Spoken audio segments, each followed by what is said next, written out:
Last time on Wanderlust. Be careful, Autumn. Woo! She sounds fine. The alloy that this is one that you have not worked with before. He'll take 7 pounds worth. Okay. He's filling his pack with this stuff. Yeah. Hey, Estelle, throw me a rope. Do you even know where this thing is going? No idea. Great, I guess we're gonna find out. You do find, like, an interface controller, of some sort. What you do notice, though, is you do not recognize any letters or alphabet. Juliet is going to try to find an area that seems like it would control the movement of the thump and do like one increment of something. Oh gosh. And the thump just goes thump thump thump and does one more thump and then just falls. Can I try to jump? You definitely can. Alright, so you are across the chasm and now at the phase where you can scout some more tiles. There's, at the base of this hill, there are several mushrooms scattering around this little river, and in the river you can see little fish just hopping along. It's kind of like roughly the size of a stingray, all black, slithering its way across the river and over the mushrooms, and you can see torn up chunks of them as well deposited on the ground as if it's trying to scatter spores. You can feel the ground underneath of your feet starting to kind of not give way, but you're sinking a little bit. You're finding some clearly underground small tunnels as you thump through. You start hearing a lot of scurrying and scratching underground as you can hear things moving underneath of you. Sounds like they're running away from something.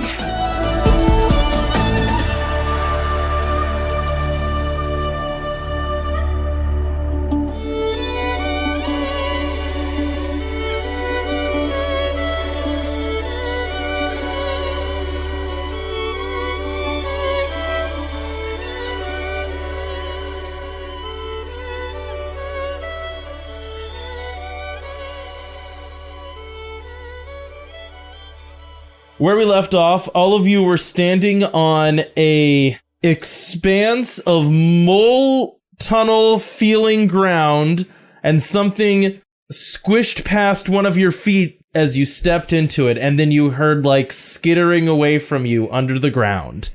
What does mole tunnel feeling feel like? If you ever step on the ground and you feel it kind of split underneath of your foot and then your foot drops down a little bit because there's clearly been a tunnel dug under the ground by moles, like that, but deeper. So you sunk up to maybe your knee. Oh. I have done exactly what Cody is describing. There are large but not very deep tunnels under the ground in this area. You could feel yourself step into one. Can I roll to notice a path out? Yes. Were you the one that stepped into the hole last time? I don't remember. I think we all did. I don't think it was anyone specific. I don't remember it being a specific person. That's fine. Yeah, make me a notice check. I will say that the answer to this might not be particularly helpful. Depends on how well you roll. Got my dice from Mandy. Let's see.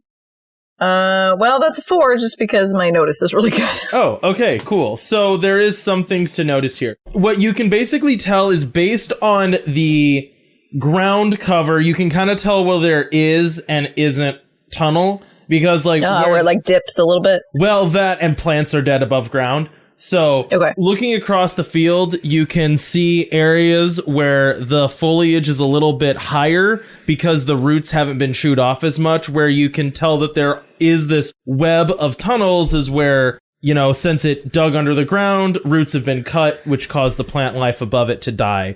So you can see shorter and deader looking low grass and weeds, whereas where there isn't tunnel, it's taller plant life is growing. Okay. So can I use this roll to make an aspect of way out? I would say you can use this roll to make an aspect of known safe areas. Okay. There is not one way that you could walk out of this that would not require you to be hopping over these holes. You know what I mean? It's crisscrossing. It's not these things don't touch and there's a path out. Okay. Would this aspect help us get through quickly, or I guess what rolls are we going to be have to making to traverse this ground? Well, it depends on what you want to try to do. Are you just walking across? Then yes. I mean, I would like to avoid falling into little ditches. Yeah, so yes, it would help with that, yeah. Okay. Walking through here itself is going to be some kind of roll. It depends on specifically how you try to walk through this. Okay.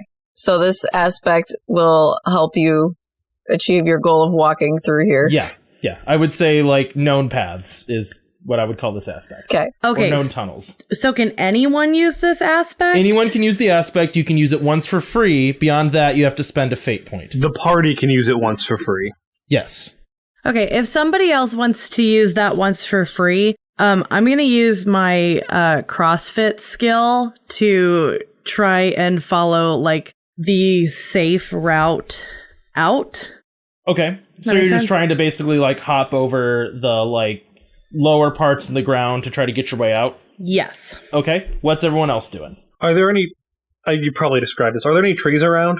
So I would say in this area, yes, but there's far fewer and they're further spaced out because, like, any low plant life has died because it's been all eaten up by these, subterranean whatever they are.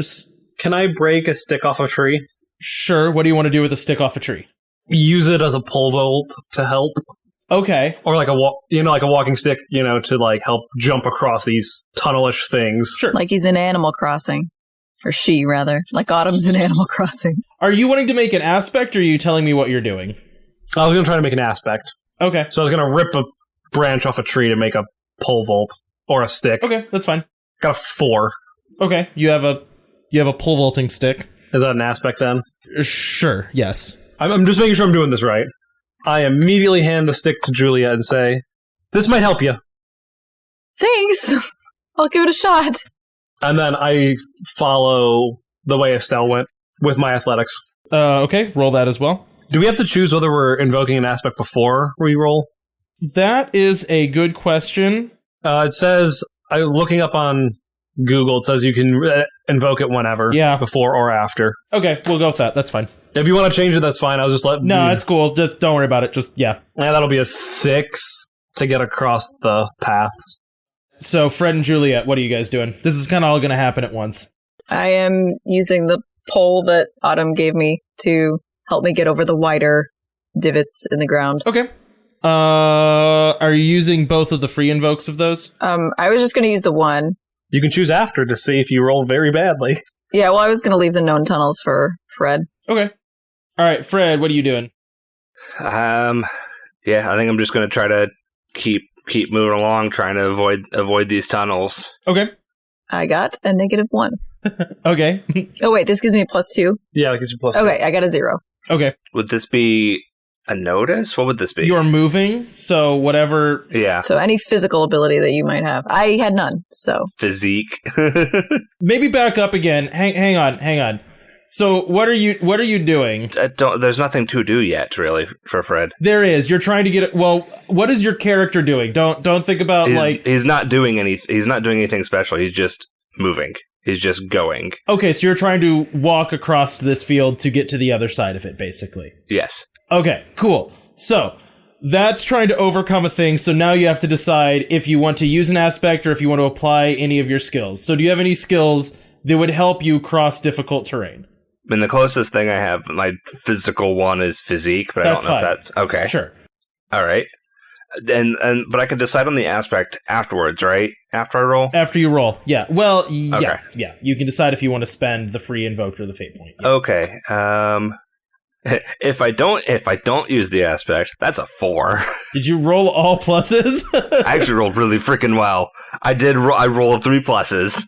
Okay, cool. So, well, I guess, yeah, you get to decide if you want to use that and make it a 6 or not. Or you can let Caitlin have it and she can make it a 2. Okay, so what did everyone roll? So, Caitlin, you said you rolled a 1? I rolled a 0. Okay. Mandy, what'd you roll? I rolled a +2. And, Autumn, you said you rolled a 6? Yes, sir. And Fred, you said you got a 4? 4, yep. Caitlin, you can have that other free aspect and have it too. I didn't use it. Okay. I didn't know if we were allowed to decide that after you had rolled.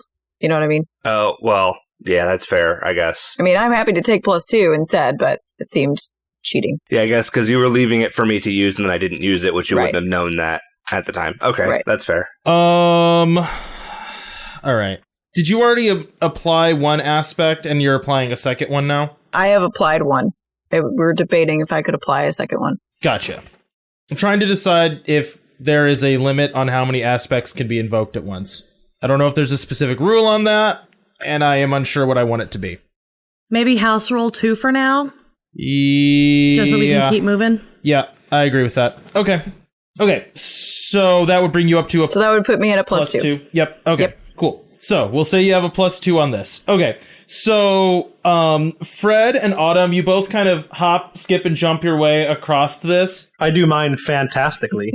And as you do, And to be clear, I'm just walking. okay. I'm not doing this with any kind of style. Like, I'm not flipping around on a pole or backflipping. He's literally just walking. Okay.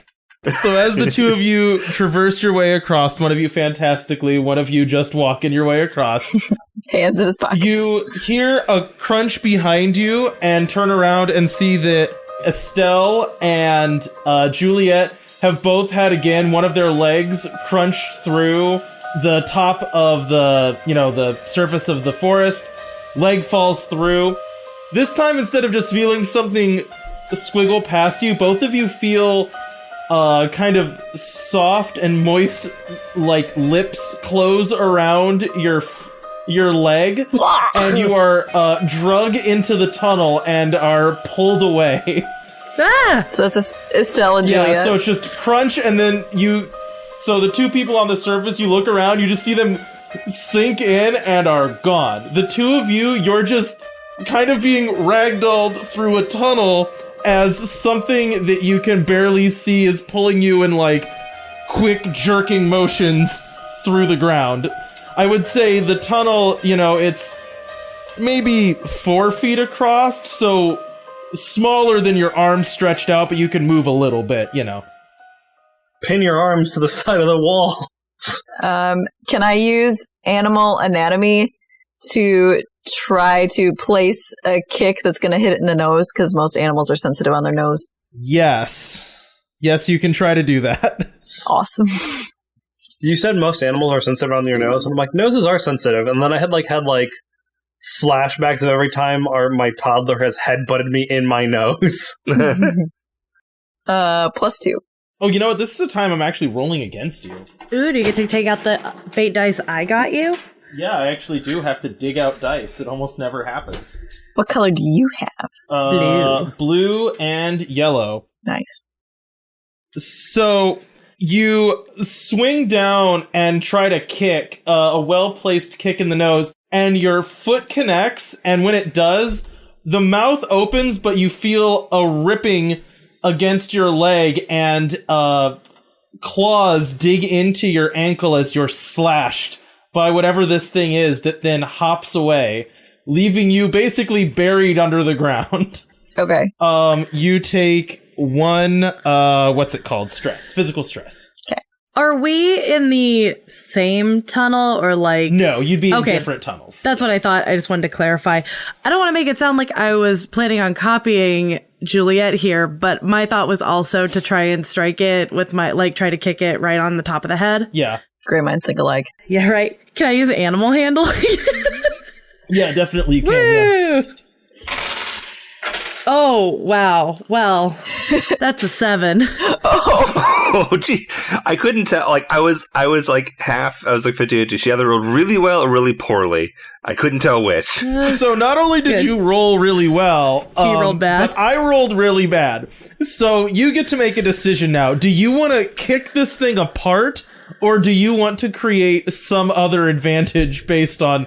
Basically, you have shift. So this is where you can spend 55 shift that you got to either kick this thing in half and it explodes because you've killed it so much, or you can have something else happen that's a benefit to you. Can she kick it through the ground? So That can happen. you know that my love for animals means I never want to actually kill it. I actually did look up things when you told us what we were going to be fighting. So what I would like this to do, I want to hit it right in the spot that stuns a toad. Okay. So I want it to be like completely knocked out. You Vulcan neck pinch a toad with... These are giant toads, by the way. Yeah. After kicking it, you can see with your toe eyes that you have kicked something toad-like. Technically, you guys haven't seen these things yet. Yeah. No, I mean, like, you said we could shift a little bit. I'm sure I can see it at some point. You're like fully underground in a dark tunnel with no light. Okay. So, you kick what feels very much like a giant toad right in the Vulcan neck pinch part of a toad, and it goes limp at your feet. And you're now in a tunnel where you can, like, maybe move your arms, like... Up to your elbows? Up to your elbows. Okay. You know, and push a little bit above you, and that's where you're at right now, with an unconscious toad at your feet. Okay. Kicking back over to the remaining people on the surface, what do you guys do? Fred and Autumn. How deep are these tunnels? You wouldn't know specifically, but I would say, you're looking at half a foot. Enough that you could stand on it and not fall through, but if you put all your weight on it, you're going through. If someone was pushing up really hard on the ground, would they be able to see it from the top?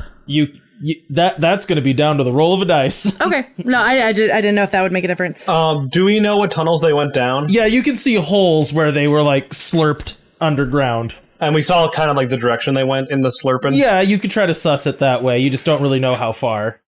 Okay, can I take my ice pick and try to, like, run it along the tunnel that I saw one of them go down to, like, basically make a cut so if they try to push on it, it breaks easier? Yes. You're like opening a box.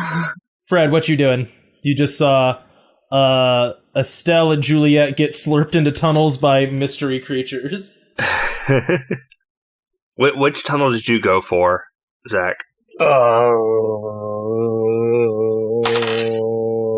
Estelle's.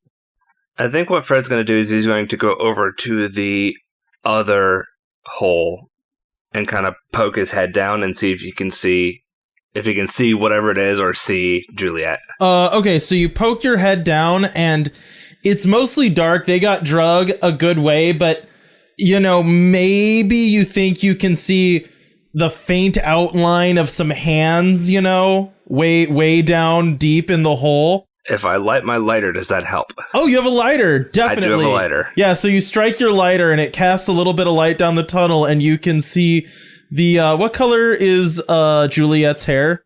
Very white blonde. You see, the shimmer of white blonde hair and her arms kind of above her head. Because, if you get slurped down, your arms are going to get pulled up that way. So you see her down there. Is she still moving? Well, she's not dead. No, sorry. I mean, is she still being drug along? No. Okay. I guess I would say you probably would run over there in time to stick your head down and see her just kicking the toad away as it scampers off. So I know how you set this up, but all I could imagine is like every like movie scene ever where this happens, where he sticks his head down, sees Juliet, and looks the other way, and there's just a giant frog just sitting like an inch from his face. So how far down the tunnel is she? Let's call it 30 feet. Okay. He's going to go about where he thinks she is along that tunnel and use his hammer to break a hole in the ground. He's going to like stop. He's going to stop a little short so he doesn't hit her in the head. Yeah, I hope so. So basically what we're going to do here is this is going to be like aspect and then roll to get out rolls. So we'll start with Estelle and Autumn. Autumn, start. Make me a roll to dig a little rip in the ground to make it easier for Estelle to smash her way out. You know what? I'm gonna just take can I use the known tunnels? Like I'm following the path of the tunnel. Yeah, sure. Okay, that's a 7. Okay, so that is, and you wanted to create an aspect, right? Yes. Okay, so you rip the ground open magnificently, making it a paper-thin little area for Estelle to push her way out of. Estelle, you want to try to roll to get out of here? Yes. Sorry, I'm reading the cheat sheet and I rolled really high. So were you saying that I could create an aspect because of how high I rolled, or? What are you talking about? When you kicked the frog? Yeah. Yeah, but you kind of already did when you stunned it, and then we didn't do more than that, so we'll just say for right now what you have. Unless there's something else related to that kick that you want to have. Just because I don't know how long we're going to be in this tile, I want to create a situation aspect of, like, we know how to, like, knock it out. Oh, yeah, I would say you could communicate that to, yeah, known weak spot. Okay. Pinpoint a weak point. Yeah. Okay. That was one of your things last time, wasn't it? It was, yeah. I was just about to say it. Okay, so you know Toad weak point, yeah. Yeah, in case one of those comes up again. For getting out, I'm going to use my CrossFit skill again. Yep. And you also have thin ground. Yes, you have thin ground, and I'm going to take the free invoke on that. Yep. Yeah, so really, is it going to be another time that's useful? That's another 7. All right, so you pop out of the ground like the dead rising in a zombie movie. What do you want to do with the toad? I want to pull it a little bit to where I can, like, see it in natural light and take pictures and take notes of it. All right, so you slide it out into like a crime scene. Yeah, like the a crime open scene. spot of the tunnel, and you're, clicking pictures. Its eyes are open. It has milky white, very large, bulging eyes. Its mouth is wide, and it has, like, both an overdeveloped and kind of rigid top lip that seems like it could be used for digging, as well as digging like claw flippers on the front and very small rear legs. It seems to excrete some kind of slime that might make it easier to slide along tunnels. And yeah, it's nasty. It's a big, nasty, nasty toad. Well, that's gross. Man, in real life, I really like toads. Toads are great. I know, I do too, but not these. You guys are weird. Why would you like toads? I don't get this love of reptiles or amphibians. They're gross. I like mammals. I'm just, Anyways. Okay, so Fred, you digging a hole? Yeah, well, bashing a hole. Bashing a hole. All right, roll me. -3 kills Juliet. I'm very intentionally stopping short of where she is. At least where I think she is. That's where the roll comes in. Yeah, and trying to not hit her in the head. Assume I'm using physique for this, right? Whatever. Yeah, that would be fine. Oh gosh, that's a 0. Okay, so you are pounding away with your hammer, and it's just kind of flattening the soil. It's really clay-y. Juliet, right above your head, you can just kind of hear thumping, and like you can feel the tunnel shaking a little bit. And it's not ominous at all. You can maybe hear Fred muffled through the ground, being like, all right, what do you do? I guess I start pushing above me, because I don't know if he's, like, being attacked or what, but I'm going to try to get out. All right, roll me a check. I don't have anything to add. That, you're rolling flat then. Yeah, I know. I'm just sad about it. That's a +1. Yeah. So, I don't like that noise. Two things kind of happen simultaneously. So, you are hearing this thumping noise, and then at the same time, you kind of feel like more tentatively this time, you can like hear something creeping down the tunnel, and then you can feel like those same wet, soft lips kind of starting to like grab at your foot again. Like it's not fully grabbing you, but it's kind of nipping at you a little bit as it's trying to decide whether you are going to kick it again. Meanwhile, Fred, you're thumping on the ground with your hammer, like kind of like crouched down, trying to hit a hole in this thing.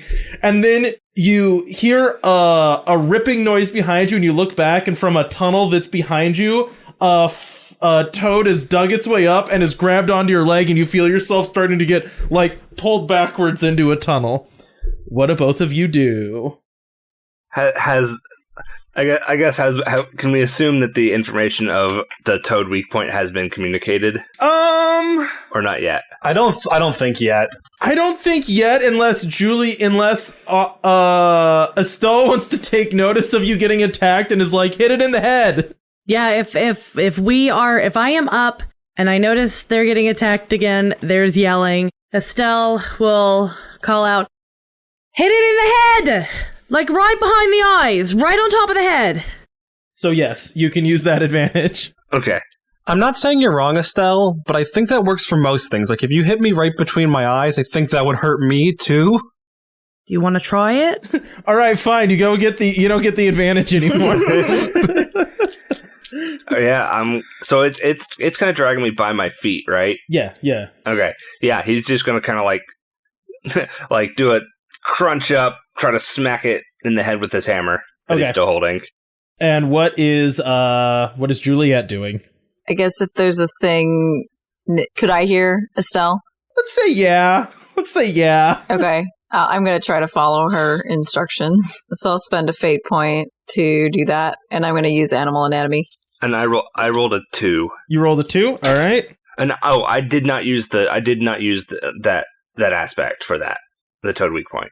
I was deciding after I rolled, and I don't know if I need it. Okay, so you have to decide before I tell you the outcome. You don't decide after I tell you the outcome. You can decide after you roll. I know. Okay, cool. So you swing with your hammer and it like clocks the toad, but you don't like get it right in the sweet spot. You kind of get it in the side of the head, and it lunges at you and slashes at your chest, and you suffer 1 physical strain. And now the toad is on top of you, just kind of frantically smashing at you.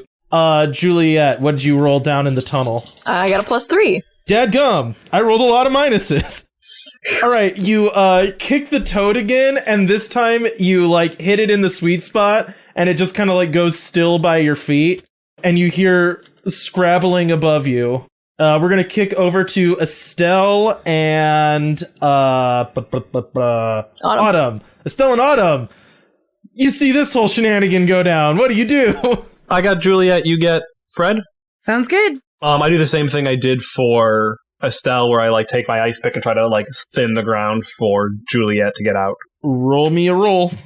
Okay, I'm sorry. What exactly is happening to Fred right now? Fred has a toad on him that is attacking him. Okay. I'm going to use animal handling, and I am going to... What do I have, actually? What's in my pack? Yeah, okay, so I'm going to take out... I'm going to take out my pretty hefty water bottle, and I'm going to use that to hit it on the head in that same spot to stun it, and I'm going to use animal handling to do it. I kind of like that that's a little bit non-lethal, +6. Dadgum. All right, you're animal handling. Off the charts. Well, I'm also rolling ridiculously good right now. It's all going to go tits up soon, I'm sure. Oh, wait, I have to roll against you. I forgot. That's a wash. All right. So you bonk the toad and it slumps over on Fred. Autumn, how did you roll? I used a fate point to get an invoke of known tunnels again, and I got a 6. Cool. So there is a very good tear in the ground. We still have the toad weak point free aspect, right? Or free invoke, right? I didn't use it. Okay, yeah. Okay. Oh, Caitlin used it. Oh, I thought I didn't get it for free. It was already 0 when I went to use it. Vinny then said he wasn't using it, so okay. I gave you back your fate point and kept the free invoke gone. Okay. Cool. So I'm going to keep trying to punch through the top to get out of the tunnel. Roll me something for that. You got a free invoke of thin ground. Okay. I'm assuming a 6 +2. Cleared it, right, Cody? +2. You said +2? Yeah. Okay, so I'm going to say that you suffer 1 physical strain from, like, oxygen deprivation, scratches. Actually, no. We're going to do an emotional strain here. You're trapped underground. It is getting scary, and this is harder to get out than you think it should be. Yeah. Like, you managed to barely pry a finger through the ground and are, like, ripping to try to get a breathe hole. Yeah. The ice pick is going, like, around your head, trying to, like, tear the ground out for you. Mm-hmm. And you manage to, like, barely squirm your way out as you're short of breath and terrified. And I will actually give you 2 emotional stress for that, because that's actually one of my worst nightmares. Yeah. Can she get like a few fingers out? And she's like, I'm free. I just grab her hand and like jerk her out of the ground, like bodily. Yeah. It is not graceful. It is not smooth. It is an unpleasant experience. She does the thing where she like lifts you up and like puts you down, like holding your shoulders, puts you down and like dusts off like one shoulder, like your shoulders a little bit. You good? You okay? Ask me in about 5 minutes. Okay. Stay with me. I gotta go. Fred? Estelle, are you good still? We still good? We're fine. Okay, let's get out of this toad habitat. I would say that's a very good idea. Are we fine? All right, I pick up Juliet, like I piggyback her, and I get across. Just potato sack. What happens when all my stress boxes are all filled up? You then start taking. You have to start taking consequences. Okay. Are all your stress boxes filled up? No. Physically, they are. Physically, they are. Mentally, I should have one left. You have 2 left. I thought I took 2 emotional. I'll explain it later. You have 2 boxes left. I see. I get it. Don't worry, I've been keeping track of this sheet for everyone. Is there anything else y'all want to know about this specific tile? Can we domesticate the toads? Well, I mean, first, what happened with me? Is the toad off me now? It's unconscious, yeah. It's unconscious, okay. So you can push it off. They weigh like a good 45 pounds, you know? Are they made of a mineral? Can Fred take them back and make them into a nice ore?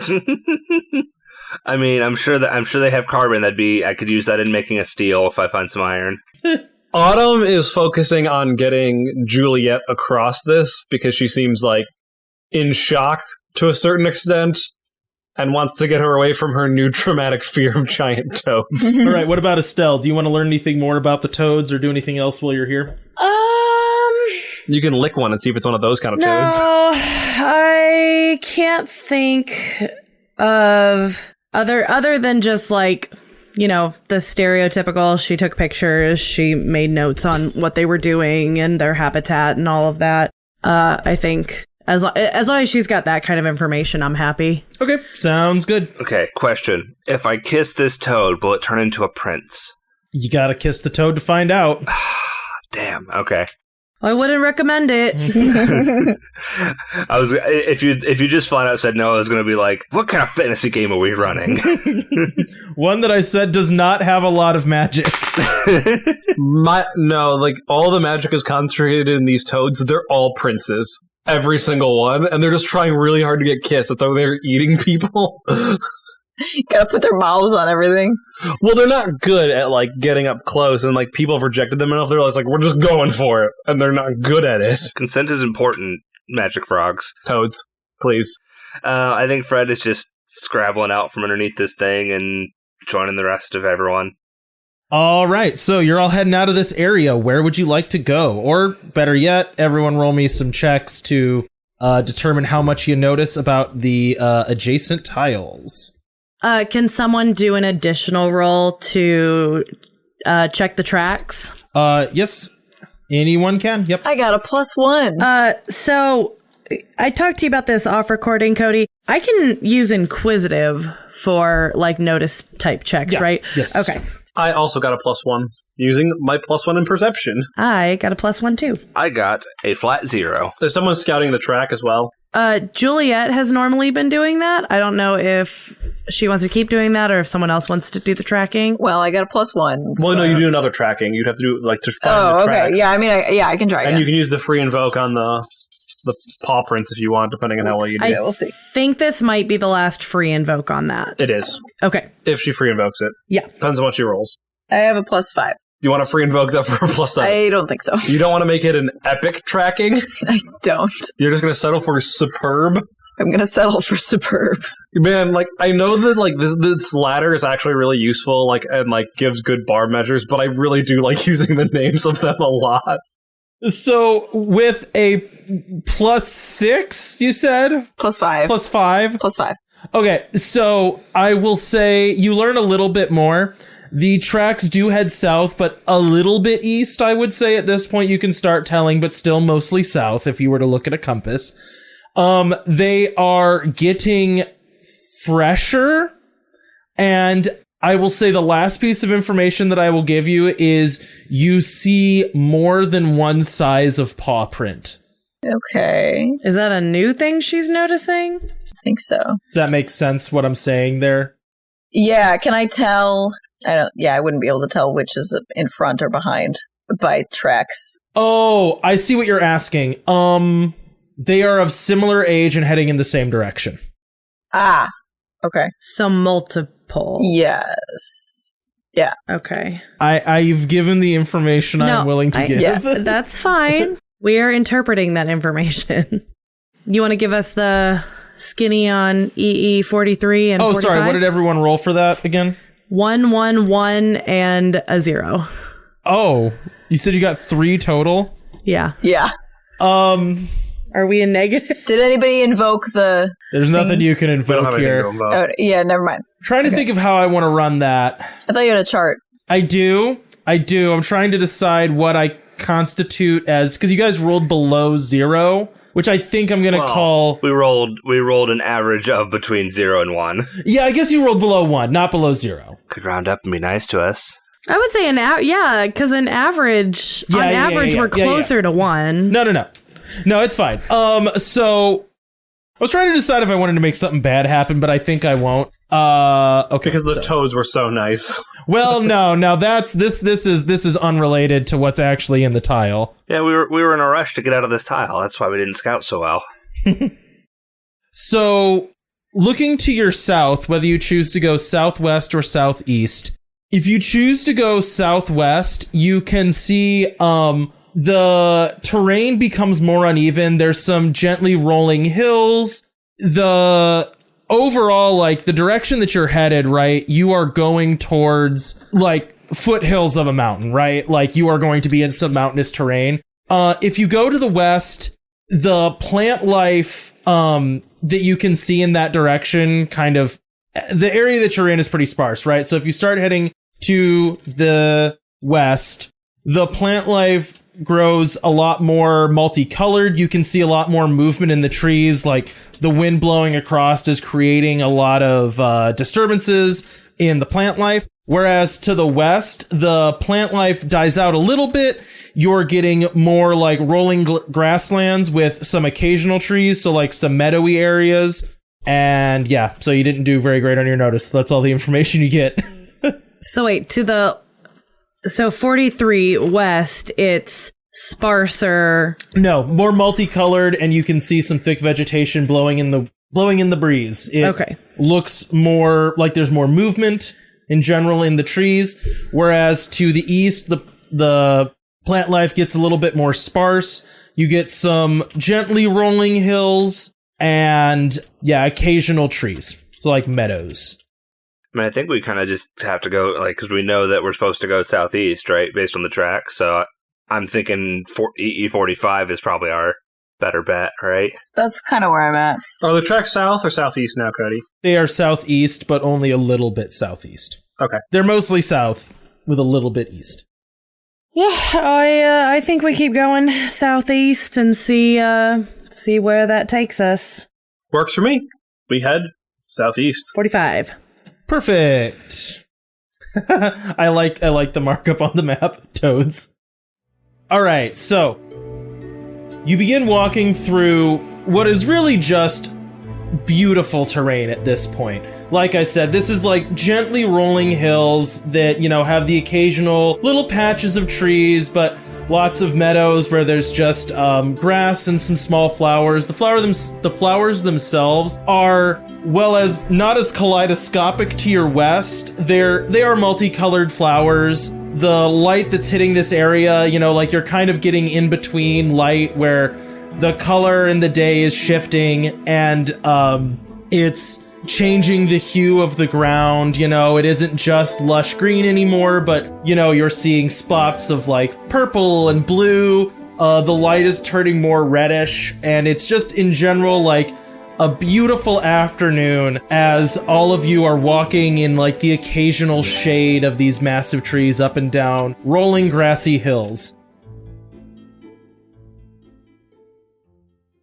And then you hear a squawk. And then you hear a few more squawks. And then you start hearing a lot of very aggressive bird noises. What does everybody do? Panics. I would like to use notice to look for a place to hide with like cover above me. Okay, go ahead. +2. So, a place to hide with cover above you is tricky because normally you would think, run for the trees, right?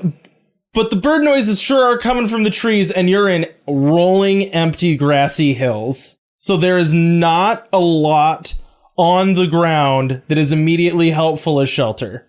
Okay.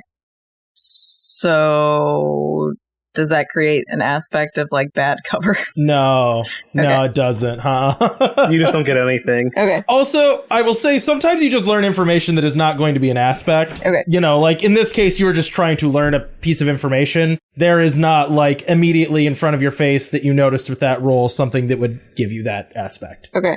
Can I start yelling at the birds to distract them? You can. What is the goal of that? To have them focus on me and not Juliet, who is looking very bad. Yep. You can't do that. Does anyone else want to do anything? Yes. Estelle is going to take out... I'm going to say she's going to take out her tablet and she's going to start you know how when you have your phone reflecting from the sun? Mm-hmm. She's going to start trying to do that. Oh. Yeah, because apparently birds don't like shiny things. Well, some birds don't. Other birds are known for wanting shiny things. Depends on the shiny thing. Specifically, flashing lights are something that they are not a fan of. So that's what she's trying to do with the solar tablet. Okay, and Fred. Fred wants to run. Then run. Birds are bad news. That is not a bad idea. Okay, so, See, I wanted to run, but then Juliet's like, I hide. Stands in the middle of the field. Oh, no. Can I make an argument for using my empathy skill? Because I'm doing this to protect someone else, Cody. Nice. Is your empathy really high? It's +3. I mean, the alternative is like pretty high. The alternative is I say, can I use my athletics for like big lungs for yelling? Definitely not that one. Yeah, you can use empathy. And Estelle, make me your check as well. Can I use animal handling? Yeah, you can use animal handling. Got a 2. Ooh. I also got a 2. Man. Okay. That was not good. I also got a 2. To run? To run. All right. And so, Juliet, you've really noticed nothing in particular that you can hide under. You guys are out in the open. And basically what happens is Fred's like, peace, and starts running. I would say at this point, Estelle is like backpedaling away from the nearest clump of trees and is just shining a light up into the trees. And then... And definitely moving it, like... Yeah. But there isn't like a specific target. It's just kind of from the trees, you know? Yeah. Where you hear these bird noises coming from. Meanwhile, Autumn just starts screaming and flapping her hands and running in a circle, essentially, away from the group. What do you want to do? The answer is get out of this tile. Yeah, I guess. Can I follow Fred, I guess? I'm going to assume that Fred is, like, generally heading south through this area. Yeah. That's fine. Yeah, I'll follow Fred. Okay, make me a running away check. Okay. -1. Okay. Because I am incapable of rolling less than 2 negatives on any given roll. Okay, so this is kind of... Did you say you rolled a 2? No, she rolled a -1. No, sorry. I was looking backwards, which I understand means nothing on recording. Okay. Estelle, you said you rolled a 2 for animal handling with shining a light. I did. Okay, so you start... All this stuff happens, right? Basically at the same time. Autumn's running in a circle. Fred and Juliet took off running, just away. Estelle, you're trying to shine a light. And then all of the trees basically explode. You can see kind of like occasional carcasses now on the ground of toads and other larger than toad animals that have been picked over. And from the trees fly hundreds of these birds, right? Like all of the trees all around you, all at once. Birds everywhere swarming this area, right? Estelle, you're basically immediately overwhelmed. Like, you're trying to shine light in the eyes of the ones that are getting close to you, but you just start getting dive bombed. So you suffer 2 physical strain as you just get pecked to bits by birds that are attacking you. Meanwhile, by her own suggestion, Autumn is trying to distract the birds and succeeded because it isn't that hard to look like a wounded animal based on what she's doing. So she gets attacked for the ones that would have attacked the two that are running. Thanks, Autumn. It's bad for Autumn. I know what I did. That one was real good. That one's 0. You suffer 4 physical strain as basically all of these birds frickin' attack you. You're like, and then you are engulfed by a horde of birds that are trying to destroy you. So you basically just are smashed to the ground in a horde of wings and beaks as you're getting pecked bloody. New fantasy novel coming to you. Horde of wings and beaks. Either horror or horny. Read to find out. All right. Can I get out of there since everyone else is moseyed on? Are you at this point no longer trying to be a distraction and trying to run? Yes, since I'm assuming Juliet and Fred have a good lead on Autumn now. Okay, cool. And what about Estelle? Would also like to change tactics and run. All right, everyone make me another round of runny run checks. That's better. I got a 5. I'm gonna use one of my fate points, since we're supposed to be using those more anyway. Is there any aspect that was created of distraction to help us run? So, in that case, no, unless what happened there was you didn't have to make you didn't get attacked. Okay. And Autumn got attacked 3 times. Just checking. I got a -2 because I cannot roll less than oh my gosh, 2 negatives. Yeah, I'm in that same boat. Can you use a fate point to re-roll? That's an option. Oh, yes. You do it. I will do that. Yeah, I think I'm doing the same thing. Yay, I got a 0 now. I mean, that is better. I'm re-rolling my 0 to hopefully get better. And I do. That's a 3. Yay. Wow, much better. I got a 5. Okay. So all of you start running now, just away from this horde of birds. And as you look back, it's like a cloud that is quickly nearly obscuring sunlight, right? It is bad as all of you take off running. The birds give chase, and basically, Autumn, you just run fast enough that the birds don't touch you. I feel bad because I gave them a head start, and it's that thing where it's I'll She's distract them. on your left. I imagine it's also a good 100 yards away is where you guys are at, and it's just boom. Yeah, basically, and as you do that, you look back just in time to see Juliet taking 2 physical strain as just birds are ripping her up. Just as she's running, just being worried by these large raptor-like birds, basically big, scaly eagles. I was imagining the magpies in Australia and New Zealand that will dive bomb you. Have you guys seen those videos? Yeah, there's a Bluey episode about it that this is vaguely based on. Okay. Specifically about them getting swooped by magpies. Yep. Cody, so she's out of physical stress, so I put slash by birds as her consequence? Yes, that would be right. Okay.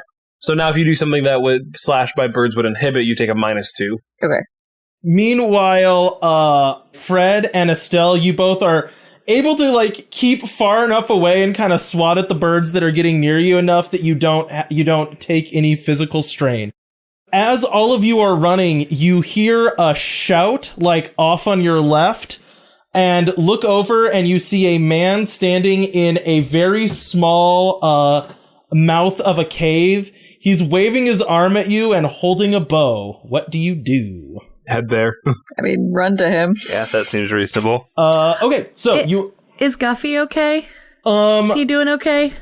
Guffy is not having a good time, but is lower to the ground than you. Okay. So, we're the primary target. Yeah. It's like a lightning pole. The tallest thing gets struck. So, you all change your course and start running over towards this cave entrance. As you do, he takes a knee and starts firing arrows up into the cloud of birds. Occasional shafts of arrows fly past your head and hit birds that are about to hit you. You run into the mouth of the cave, and he jumps in after you and slams the door behind you. And then you can see like a pathway lit around you, surrounded by torches. Well, thanks for that.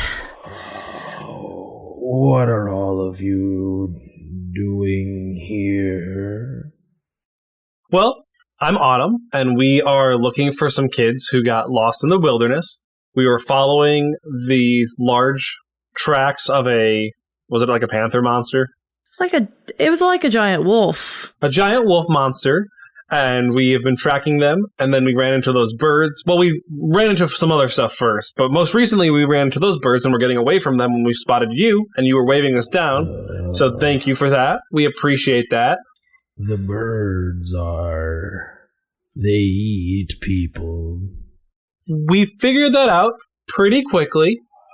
Hello, Autumn. How are you? Honestly, best day of my life. This has been amazing, including the birds. Juliet just looks at Autumn incredulously. You've been like slow turn. As like there's still a little bit of slime from a toad dripping off of you. Right. Estelle is going to go over to Juliet and pull out her first aid kit and start helping her like get bandaged up. Get her life back together. Yeah. If you need me to roll, I am happy to do so, but I think for now, no, and then we'll talk about it after. Okay. This is my house. I stay away from the birds here. My name is Hugo. I have not seen other people in a while. It's nice to meet you, Hugo. So you said you haven't seen people in a while, so I guess you haven't seen the kids we're looking for then. Kids should not be out in a field of birds. They eat people a lot. It's dangerous. None of you should be here either. He looks noticeably afraid. Have you seen any other creatures? And she describes the beast that we're tracking with the footprints that kind of like burn plants as it goes. I try to keep my door shut at night in case of something like that coming after me. There are many horrible things out here that I have to defend against. Generally, I try to not be noticed. It works well for me. But in terms of what you are describing, I call it a blighthound. I don't know if that's a formal name. It's what I call it when I see the footprints of death. Also what I call those. Are those good names? Blighthound, footprints of death. I love them. I mean, they're better names than what this girl wants to name stuff. Oh? I named these weird... What were they? Were they fish? Don't think they were fish. God told me they were fish. They were like floating stingrays. They were floating stingrays? I named them Bobs. Oh, the mushroom flappies. I'm less confident about that name. Honestly, I kind of love it. Mushroom flappies. I give a very pointed stare to Fred, like, you said my names were bad. Why did you name it Bob? Did it bob up and down? He gets it. That's not what they did, though. Can I ask, do you know anything else about these blighthounds? Do you know maybe where their home is? The tracks lead south, and I try to avoid going where because they're called blighthounds and they leave footprints of death, so I try to stay away from those. Wait, no, I'm trying to wrap my head around this guy.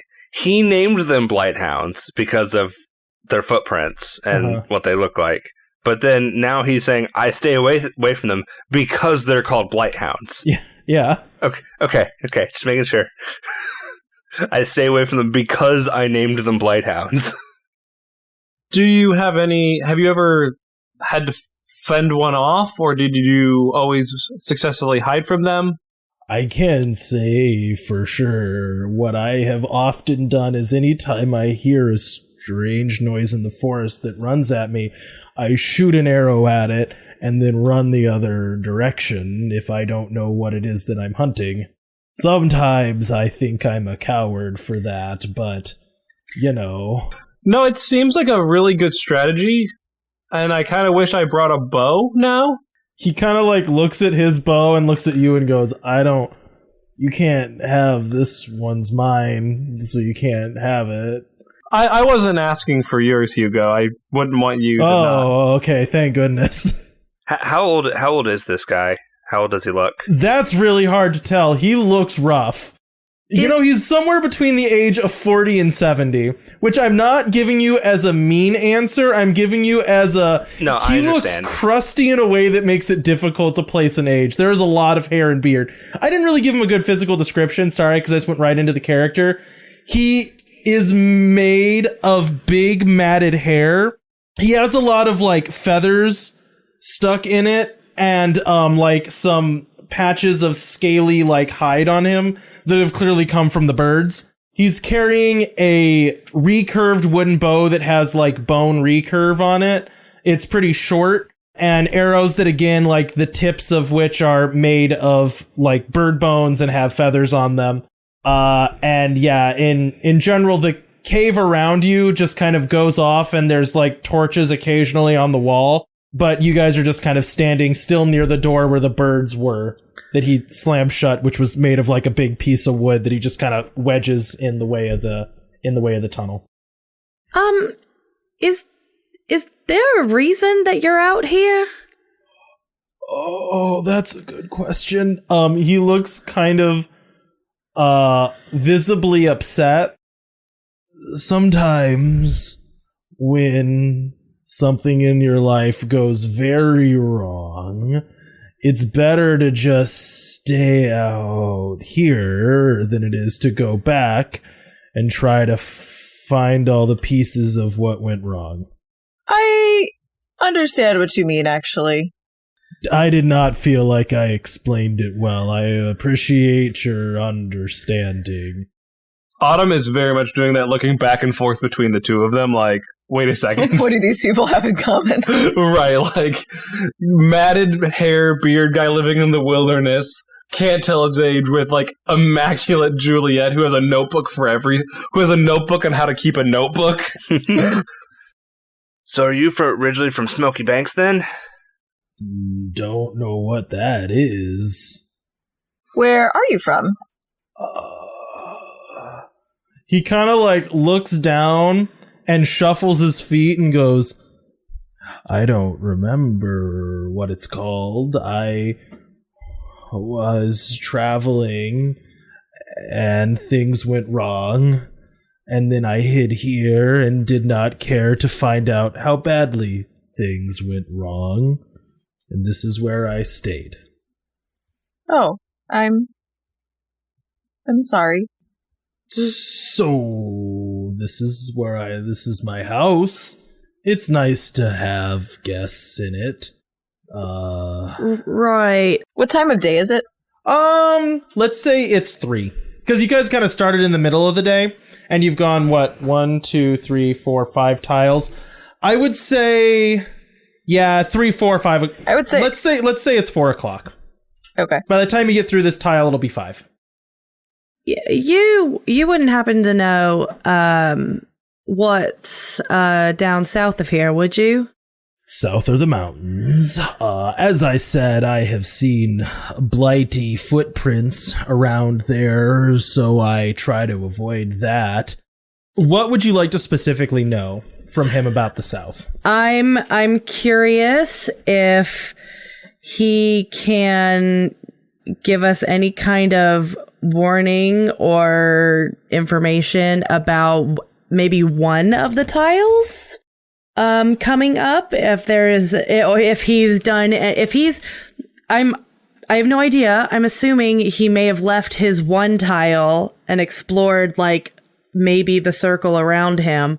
So I'm just hey, what have you noticed, if you've noticed anything?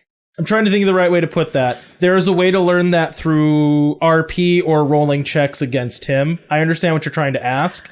He would not know immediately what is south because he has generally avoided that. That is not to say that he does not know anything else about the map. Okay. I'm cooking some bird if you want bird. I was just about to suggest we maybe have our dinner here, share it with you, and then we can continue on for a bit. Oh, I'm a host, so I can share my food with you. It tastes like bird. Well, we'll have a potluck. I mean, proper rules of etiquette means we should bring a gift to the host, so... Oh, he, looks down at his appearance and kind of, wipes his hand on the bits of bird that he has covering him and goes, I, think that maybe we're beyond etiquette at this point. Okay, I don't have this specifically in my pack information, but could I say that because of Matthew, I have a small thing of spices? Oh, yeah, that'll work. That'll work for the upcoming thing. You're gonna ruin him forever because he's gonna taste these spices. They're gonna be the best things ever tasted, and he's never gonna be able to find them again. He's gonna have salt for the first time. It's like the Breath of the Wild. I was just thinking that thing with Brian David Gilbert. Yeah, that unraveled. If there's no salt in the recipe, we can't use any salt.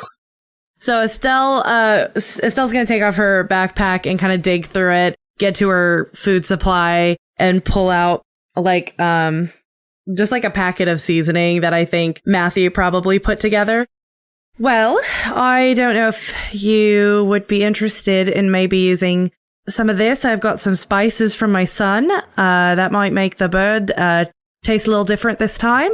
Oh, I haven't had spices since I fell off the wagon. Or the wagon fell. Anyways, it was since the wagon. Well, my son does a great job of putting together these little things for me, so our cook used to do a great job with the spices. He takes the little container and scampers off down the passageway.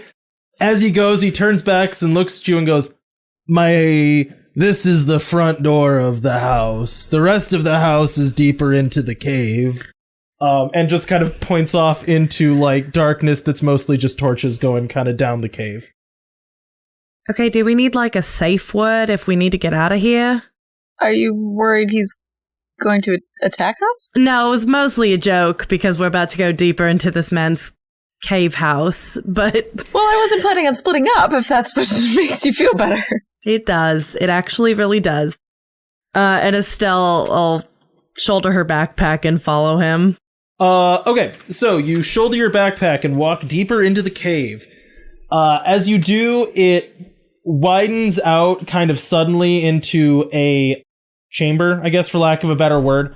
There is a river running through the middle of the chamber, and near the top you can see a tiny pinhole of light coming down. So natural sunlight. There's a hole punched in the roof.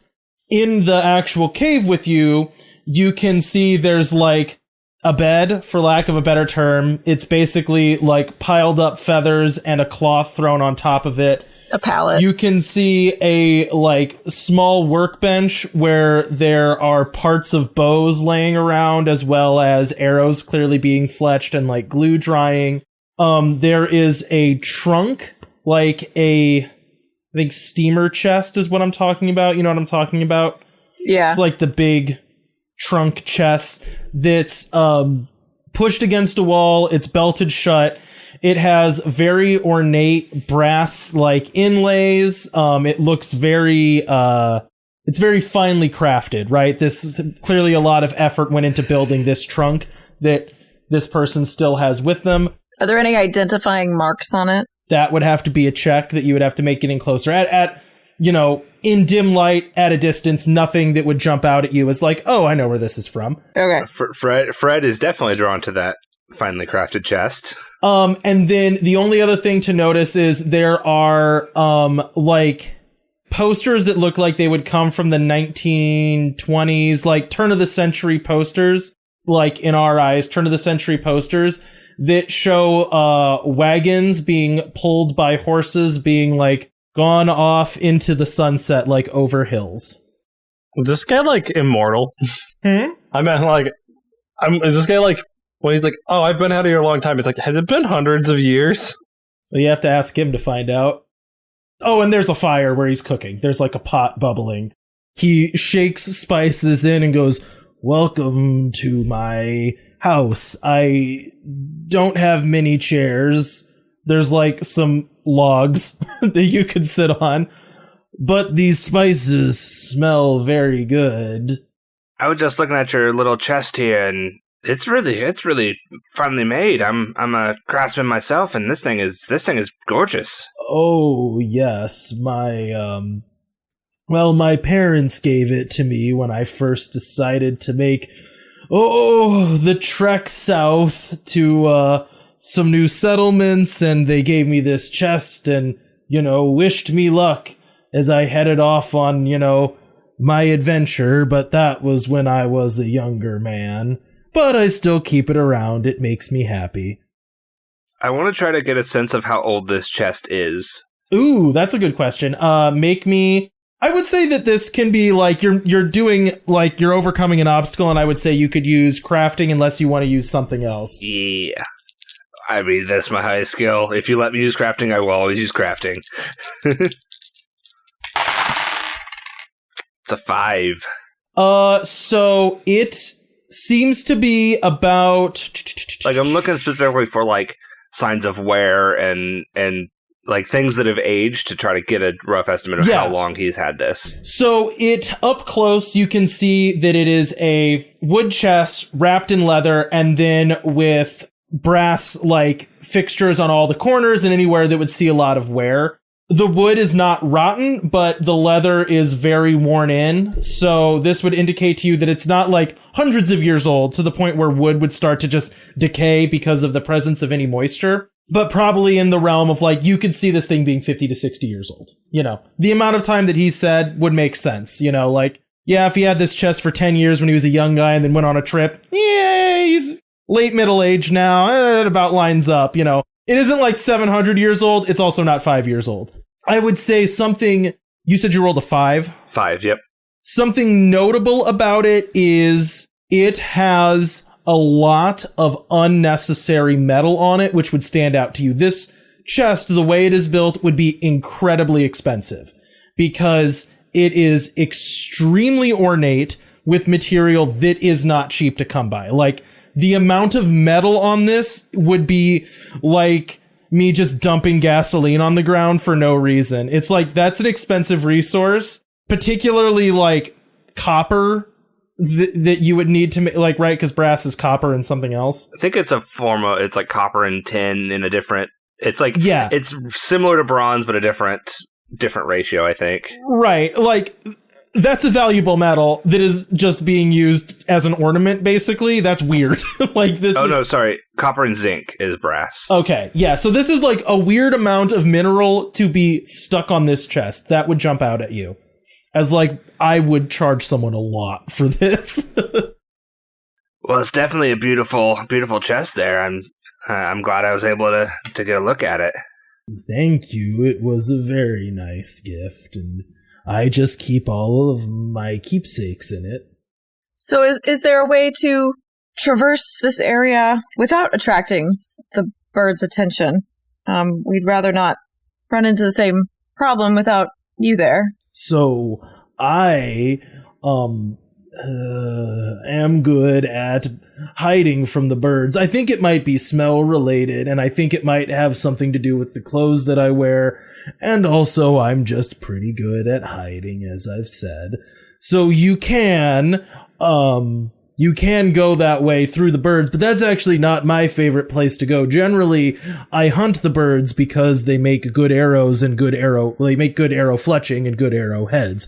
But you can go through the back door, and then he like points down the tunnel, It's really far that way. So basically you can keep going down the tunnel. Okay. And that'll put us out past the main birds of this tile? It would put you out past the main birds of this tile. Generally, you can tell it goes east. Like, pretty far east. Okay. Yeah. Yeah, it spits out in a nicer area than this, I think. It exits out into a deep fissure in the ground, and generally, it's pretty hospitable. You can easily walk your way out, and then, you're a few miles to the east of here, and there are less birds. There is very good hunting there, though, if you favor deer or some smaller rodents of the forest to eat. Good to know. Thanks. He starts dishing you up bowls of food. Did you say you wanted to give him some of your food as well? Yeah. I was gonna share. Yeah, I kind of figured. Yeah, I was thinking the same thing. It's like we have our food. He's offering us some food, so we'll kind of just put it all together in a spread. Okay. What do you want to give him? Trail mix, dried fruit. Estelle has the energy bars that she made before she left, and so she's gonna add that to the potluck. Some bread. We can make bird sandwiches. Particularly bread and power bars from Estelle. He is very excited about. I have not had something so sweet in a very long time. This tastes as fine as anything that was ever made on the wagon. I appreciate it greatly.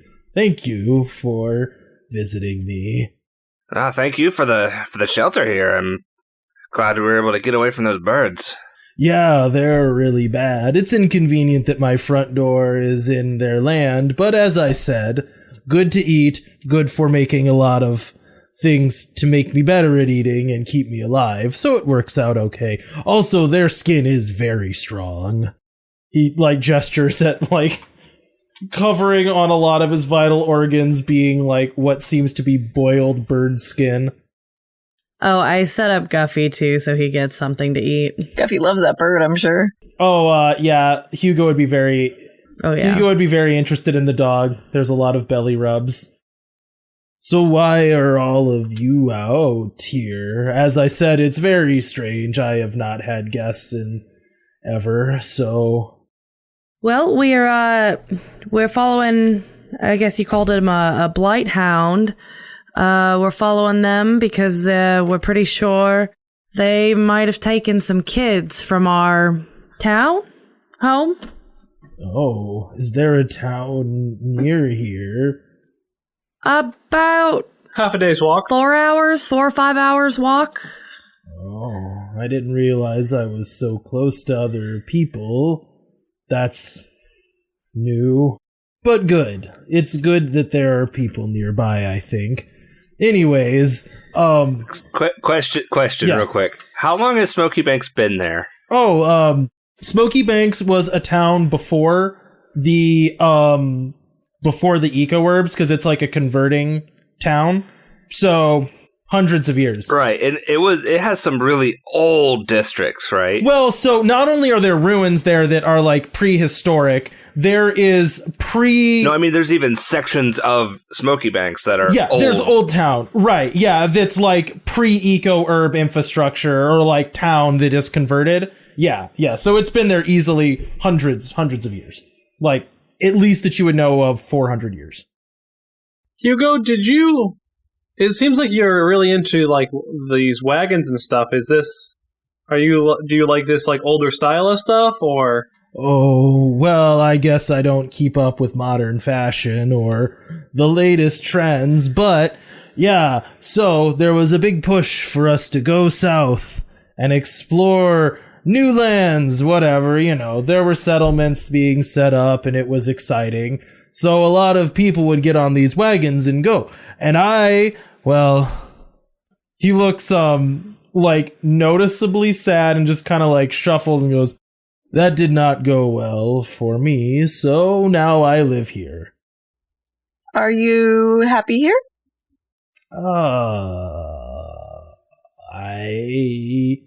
Well, that's an interesting question, I guess. Generally, I survive here, and this forest is beautiful, and there are a lot of strange things around that I enjoy learning about. Some of them are frightening, Blighthound, but others are quite interesting and beautiful, The birds have their own interest, even though they're deadly, and occasionally, you find a waterfall that takes your breath away, or a hidden little pond, or, you get to have some fish that's very good, and I enjoy those things.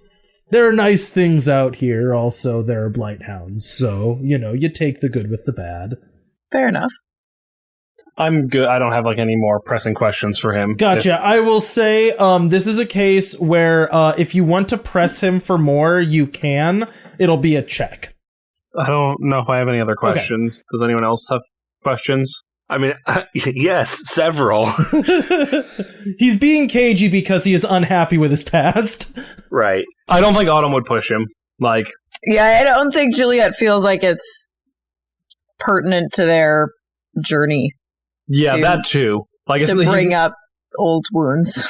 Yeah, he's not hiding where the kids are or a direction they went. He's just some bad stuff happened in my life, and Autumn's not a terrible person being well, tell me all about it. Do we see any children bones in the pile of bones by the soup?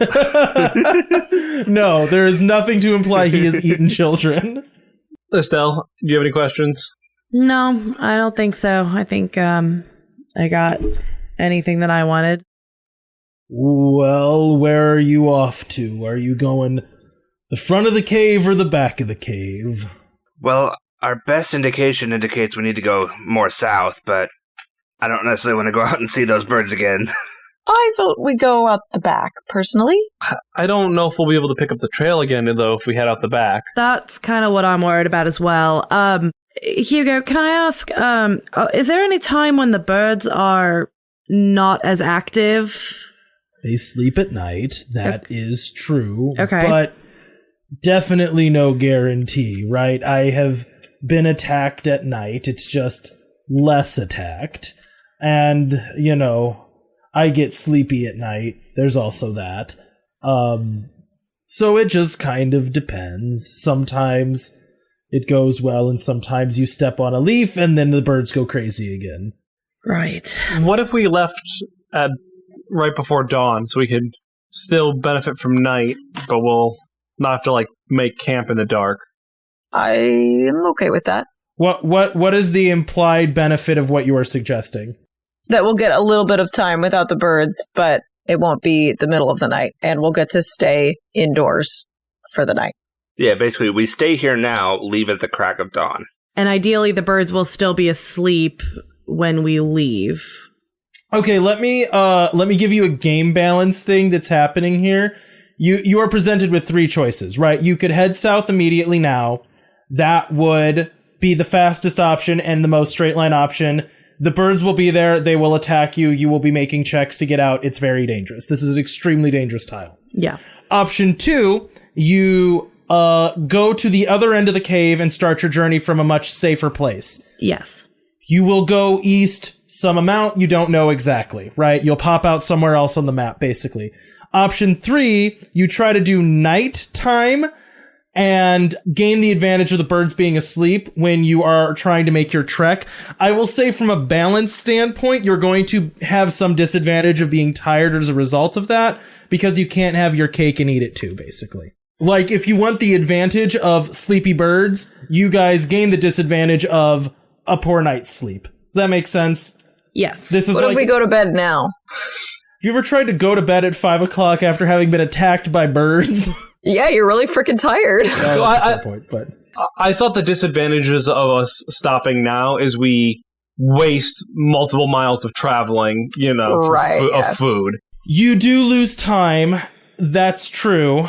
But if you don't want to do that, I'm not going to sit here and argue it. I think that if you try to go through bird territory at night to avoid the birds being awake. You're going to be tired the next day. That's interrupted sleep. And I don't think there's a cake and eat it too thing for that. Okay. Well, and especially because we're going to be outside, like sleeping at night and having to set up camp, and I'm sure like no one would sleep well either way. Like, yeah, because it just kind of is like, other than the birds just aren't. Yeah, it's just like that isn't enough consequence of how bad these. I was going to say there's ways to make it that we're tired tomorrow. So if we choose to do that, the player in me says we should go east, but the character, I think we should go south at night. Like character-wise, I think we'd go south. Autumn would throw caution to the wind because we're trying to save people, like... Both the character and the player in me wants to go east. I will say, you don't know how far east, and you're... Well, yeah, it's whatever. Yeah, this is a decision for you guys to make. And he didn't give us, like, any indication of how far and any kind of distance term we can correlate. Like, even a rough estimate. He doesn't know in miles. It would be a multiple hour walk in a direction. He doesn't have a clock. It's a long walk. And multiple hours right now for us got us down 4 tiles. So gotcha. Yeah, I figure we're doing like a mile an hour. Or a tile an hour, yeah. Yeah, a tile an hour is kind of what, like, in my head, what I was viewing it as. But, that makes sense. And each tile is like a mile across or whatever, so it's nice when the crevices are exactly a mile wide everywhere. All right, so we'll head off to the south now, or are we doing it at night? I think we at least wait till night, because we're still pretty squishy. Okay. Oh, speaking of being squishy, can I roll to help Juliet get out of her, get some of her physical stress off? Let me look up some rules about that and decide for next time, because Okay. I need to decide how healing works, because that's tricky. Okay. But yeah, anyways, that'll be next time. So we all sit and have a companionable meal around the fire with Hugo, waiting for night to fall.